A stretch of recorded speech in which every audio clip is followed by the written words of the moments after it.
I would expect, if not already happened, soon to happen, many tweets talking about Apple.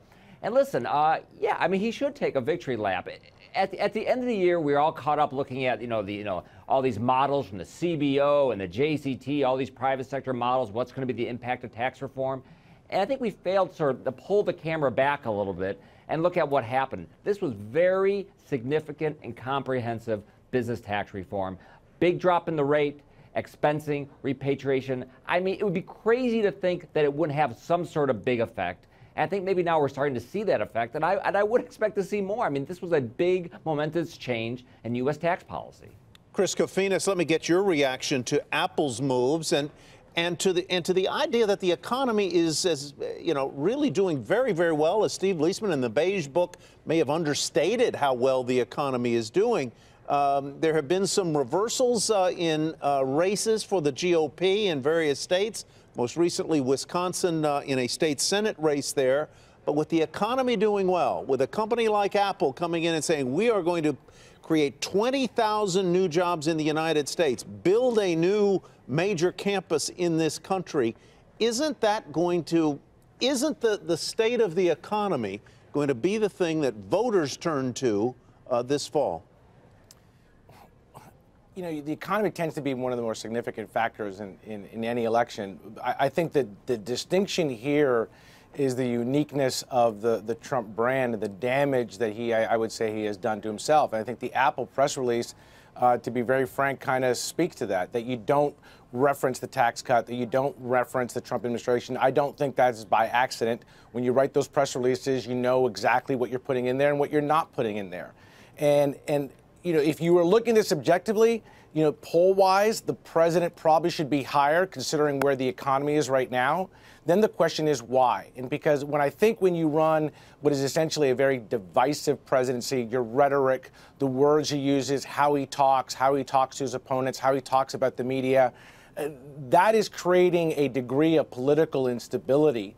And you've seen that play out in Alabama. You've seen that play out in Virginia. You saw that play out in that state race in Wisconsin. You're seeing that, I think, in the poll numbers, that even with the economy where it is, you're still seeing the majority of Americans think the country is on the wrong track. What does that tell you? I take your point that the president's tweets and sometimes his comments, alleged or otherwise, tend to trip him up.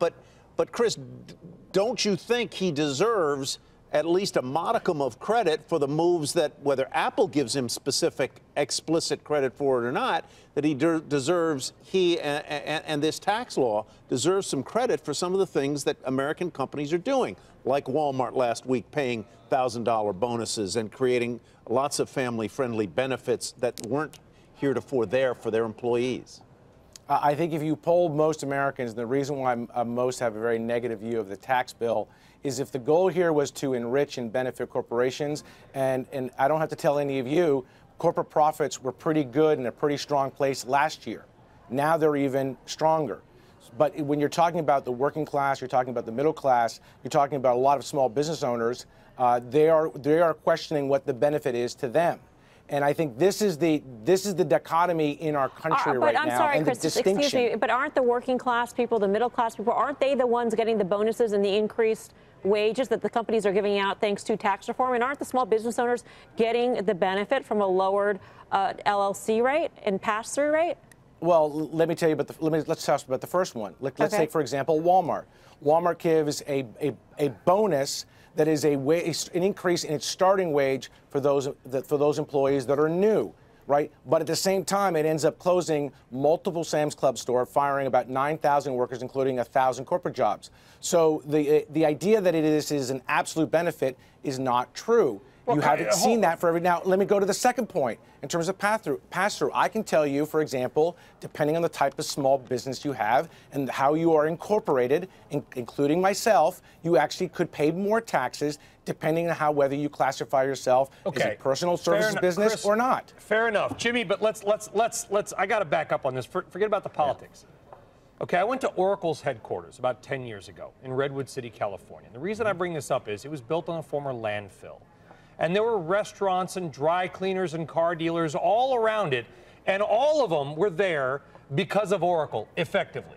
If Amazon brings its second headquarters to Newark, New Jersey, it will fundamentally change the lives of hundreds, if not thousands, of people who have nothing to do with Amazon, right? I mean, there's a bigger story here that's not political. It's about the halo effect of bringing some of the prosperity which is stuffed into a couple of counties in California, Seattle, and Los Angeles, and literally moving it around the country.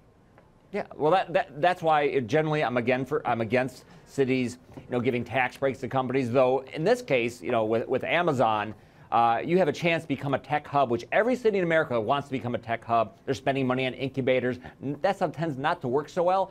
But if you could attract one of these big tech companies to have a second headquarters, that is an absolute game changer for your economy. Not just the immediate jobs, but all the spillovers. When those people leave that company, then they start up new startups in that town. You turn your city into something completely different and much more prosperous.